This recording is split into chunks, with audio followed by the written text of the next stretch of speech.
আমি টুটু সাধু। আমার চ্যানেলের নাম ক্যামেলিয়া। আমি ছোট বড় অনেক গল্প উপন্যাস লিখি এবং আপনাদের সাথে শেয়ার করি।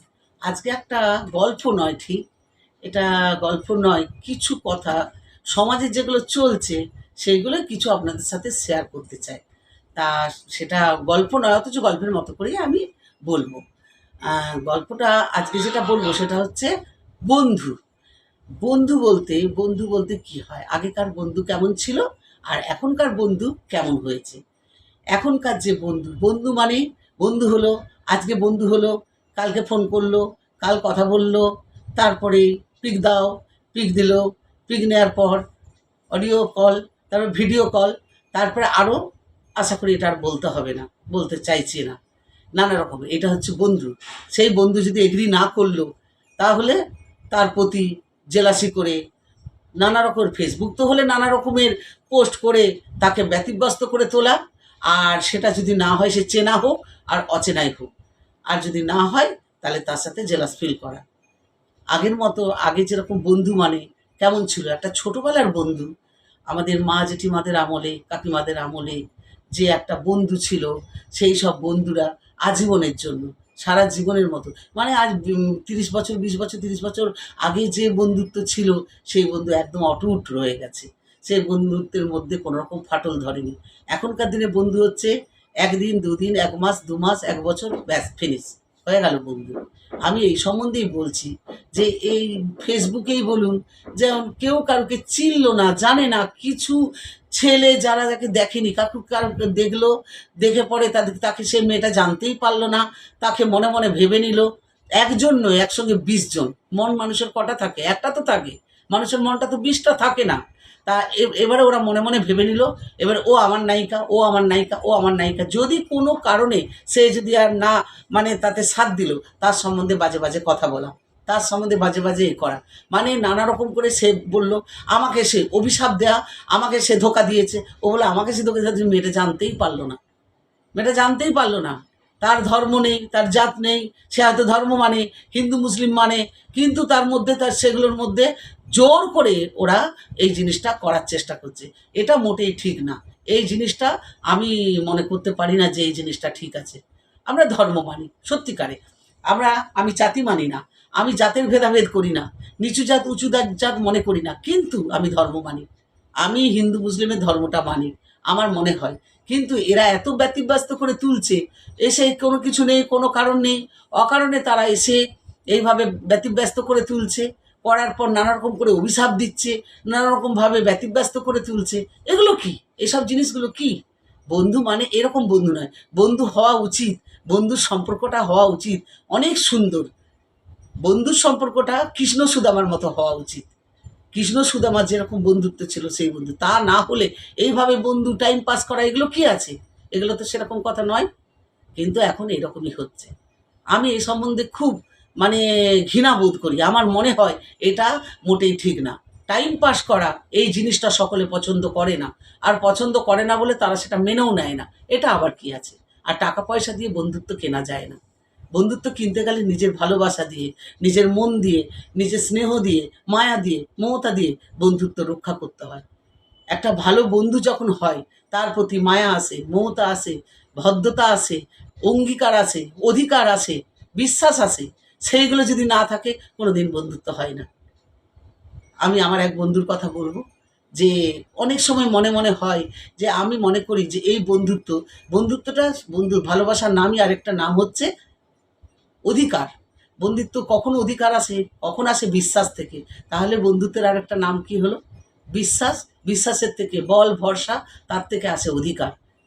অধিকার থেকে সে নিজের সেই অধিকারটা, নিজে বন্ধুত্বের থেকে আসে সেই অধিকারটা, সে তখন তার উপরে ফলাতে থাকে। কেন?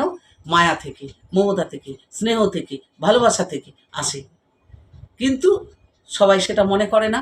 সবাই মনে করে এটা, মনে হয় দূরের সম্পর্ক, এটা মনে করে এটা একটা অপরিচিত সম্পর্ক। অনেকে মনে করে, কিন্তু সবাই তো মনে করে না। তাই এটা কষ্ট পায়, সে অনেক কষ্ট পায়। আমি মনে করি বন্ধুত্ব করো, বন্ধুত্বের সাথে বন্ধুকে বন্ধুর মতো রাখো, প্রাণের কৃষ্ণ সুদামার মতো রাখো, যাকে আজীবন ভালোবাসা যায়, যাকে আজীবন বিশ্বাস করা যায়, যাকে আজীবন অবহেলা করা যায় না, যাকে আজীবন কোনোদিন অধিকার থেকে বঞ্চিত করা যায় না, সেরকম বন্ধুত্ব হওয়া দরকার। বন্ধুত্ব কখনো বন্ধু যাকে ভালোবাসা যায় তাকে কি কখনো ঘৃণা করা যায়? যাকে ভালোবাসা যায় তার প্রতি কি জেলাস ফিল করা যায়? যাকে ভালোবাসা যায় তাকে কি কখনো অবিশ্বাস করা যায়, অবহেলা করা যায়, ইগনোর করা যায়? করা যায় না। যদি মনে করে কোনো উল্টো দিকের মানুষটা যে সেই ধরনের কিছু একটা, তাহলে সে তো বন্ধুই নয়, আমি এটা মনে করি। আর এবারে আরেকটা কথা বলবো, মা। এই যে মা মানে নিজের মা, আমার মা সব জানে, আমার মা সব করে, আমার মায়ের মতো মা হয় না। না, মা জাতিটাকে, যে নিজের মাকে ভালোবাসবে সে অন্যের মাকেও ভালোবাসবে, সে অন্যের মাকে ভালোবাসবে, কারণ সে মায়ের কাঙাল। সে মাকে ভালোবাসবে মানে সে মার ভালোবাসাটাকে অন্য মায়ের মধ্যেও সে দেখতে পাবে। যদি মনে করে থাকে না আমার মা, সব মা, মা জাতিটাই তো, মায়ের কখনো জাত হয় না। মা হচ্ছে যে হোক, রাস্তার ভিখিরি হলেও মা, প্রস্টিটিউশন করে যে সেও মা, আর ভিখিরি হলেও সে মা, আর বড়লোকের হলেও সে মা। মা মায়ের কোনো দিন, আজ যে মেয়ে আছে সে কালকে মা হবে। তাই মা জাতিটা কোনোদিন কারণ ঘৃণা করা উচিতও নয়। আর নিজের মাকে যে ভালোবাসে সে অন্যের মাকেও ভালোবাসে। আমার ক্ষেত্রে একটা ব্যতিক্রম হয়ে গেছে, আমার মধ্যে সত্যিকারে আমি একটা ব্যতিক্রম হয়েছে, আমার জীবনটা স্পয়েল হয়ে গেছে।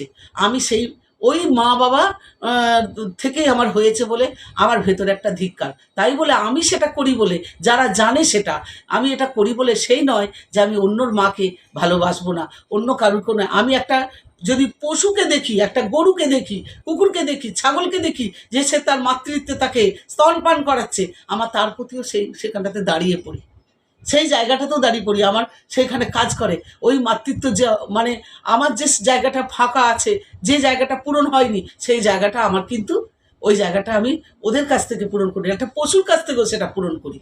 আমার মনে হয় যে যে মা ভালোবাসে সে সকলের মাকে ভালোবাসবে।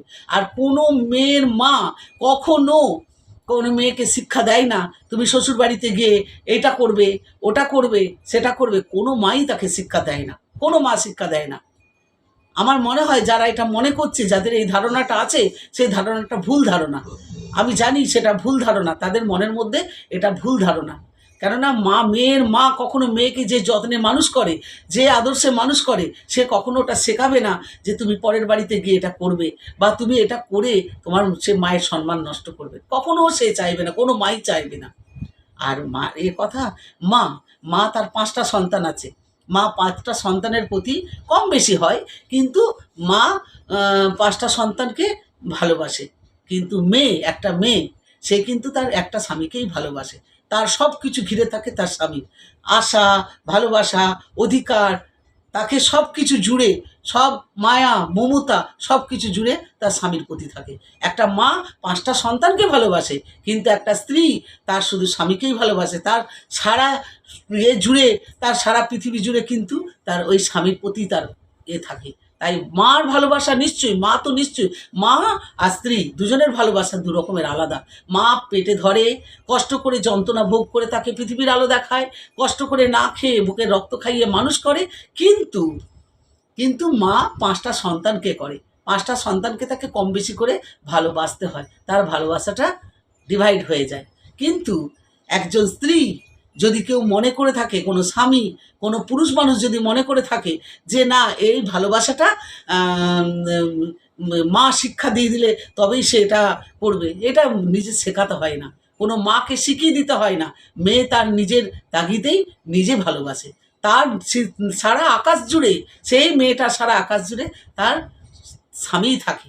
স্বামীকে স্নেহ, ভালোবাসা, মায়া, মমতা, কদর, অধিকার, অঙ্গীকার সব কিছু তাকে জুড়ে থাকে। এটা যারা মনে করে থাকে, যে পুরুষ জাতি মনে করে থাকে, ভুল জাত মনে করে থাকে।